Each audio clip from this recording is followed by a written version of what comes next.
carry some of the weight, all right? And it's also supposed to be designed to allow good movement. Now, it not only has to allow good movement, it has to have stability. It has to support all the weight of the upper body. It's just not architecturally designed for it. The bones don't cup together well. The ligaments and cartilages are designed for stability for running, so that the running muscles work effectively, but they barely stabilize the joint when you stand on all fours. The other problem is that we're too tall. You know, if we were really, really small, this badly designed joint could probably do okay. So you'd have to be, you know, around 4 feet, 4.5 feet, and they're fine. They'll work fine. But you start to get around 5 feet tall, and the joint is just taking too much weight. And the lengths of the bones in a taller animal are such that the pressure on the joint is absurd. So as human beings get taller and taller and taller, and you start to see people that are 6'5", 6'6", the knee joints go first. There's no way they're architecturally designed to carry the weight and the forces. It's not just up and down, it's lateral forces, back and forth. Even the bones need to be redesigned to carry the forces of an animal that's that tall.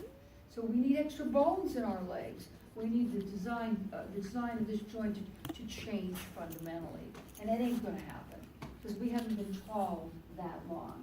And most human beings aren't 6 feet tall. Most human beings are still 5'2", 5'3". So the knees aren't a problem. So think of this as beautifully designed if you're running on all fours, but really a disaster when you try to walk upright. It's a really complex joint where you have a gliding joint between the patella, the kneecap, but there's condyloid joints between the femur and the tibia, and there's this is not even a synovial joint, but it's a ligamentous joint between the fibula here and the tibia here. So why is this such a problem for us? First of all, the joint capsule stinks. It wraps all the way around the back really, really well, but at the front it disappears. So there's no good joint capsule at the front. And it may disappear because the kneecap at the front prevents it from forming at the front. I'm trying to think about the forces on the knee. That maybe the more the forces are directed to the back, but the joint capsule only persists well at the back and the side. So very unstable and unprotected and vulnerable at the front. Now I guess I know why. I mean, all these ligaments that cross around the front of the knee probably prevent the joint capsule from developing well there, and I think that's what I noticed. So what are stability and reinforcement? So you don't have deep bony cups here. You have bones like this, sitting on top of each other. So what prevents, so this is your femur.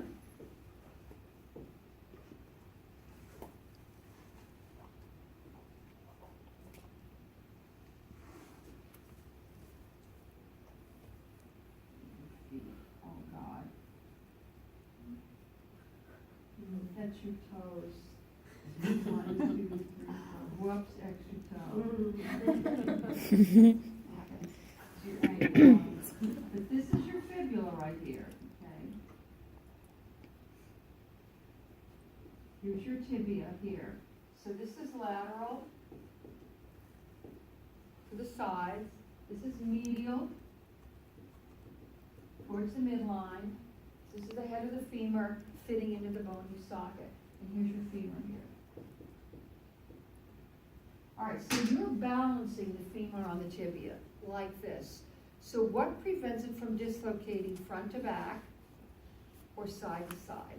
So when you kick somebody in the knee like this, or you go behind them and you kick them in the back of the knee, or you hit them from the left, or you hit them from the right, why doesn't your femur pop off your tibia?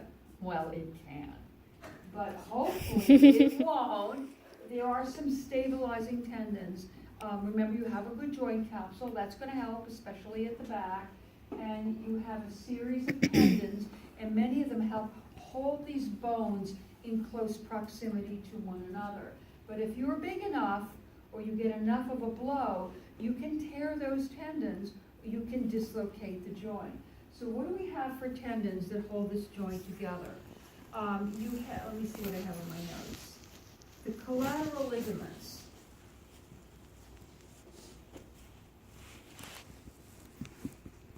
I'll draw them in.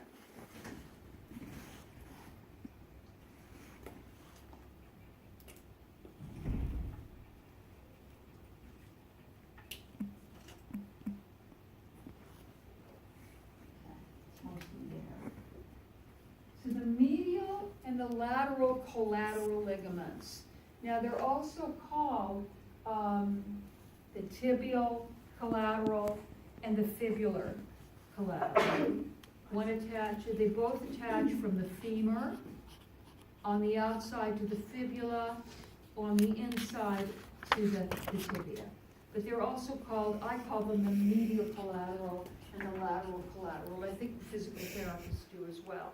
Now what this means is if you get hit from the inside or the outside, the tibia is probably not going to pop off the fibula because it holds it, it's nice and stable laterally.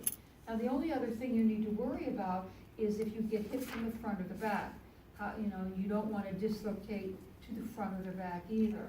And you have another pair of complementary ligaments, the cruciate ligaments. There's the joint capsule at the back. Look how good that is at the back. Now, if I peel off the patella, the kneecap, we can see these collateral ligaments much better. Here's your lateral that attaches to your tibia, and your medial that attaches to the lateral which attaches to the fibula, and the medial that attaches to the tibia. Now we've taken off the kneecap and we've pulled away some of the supportive wrapping ligaments around the sides, and we're looking inside the joint now. And it's all leaked out, it's synovial fluid. You're going to see a pair of crossing ligaments in here, the anterior and the posterior cruciate. Now I don't make you memorize where they originate and insert, but the anterior cruciate ligament starts at the front of the tibia and goes to the back of the femur. It's very vertical, which means it tears easily. The posterior starts at the back of the tibia and goes up to the femur. And they cross in your joint like this. Okay? So you can't push. If you kick somebody behind the knee, the cruciate ligaments are going to prevent the femur from coming off the tibia. The same thing at the front. If you keep them at the front of the knee, the cruciate ligaments should protect the femur from coming off the tibia. Now there are a number of other smaller tendons which attach across the knee that also provide a lot of stability. And of course the kneecap, the patella, folded back up, sits right at the front of the knee, guarding this soft, vulnerable joint from attack, and that's attached by ligaments as well. So this joint is not supported by bone. That bone is not what makes it strong. It's the fibrous connective tissue of the joint capsule, and it's all the various ligaments from the various bones and muscles that are reinforcing that joint. Now finally, I don't think I mentioned it in the notes, there's a lot of bursa in there. Every time you have a joint that is unstable, that isn't a deep bony cup kind of joint, where there's a lot of room for wiggle, and you need to prop everything together, there's going to be a lot of bursa. So there are many, many bursa in this joint that haven't been represented in this diagram. And the reason they're important to remember is that bursa, with repetitive motion, can get irritated and inflamed, and you can develop a bursitis. Additionally, the bursa can pop out a little temporary growth, like a Baker's cyst, yeah. Is it more common in old age?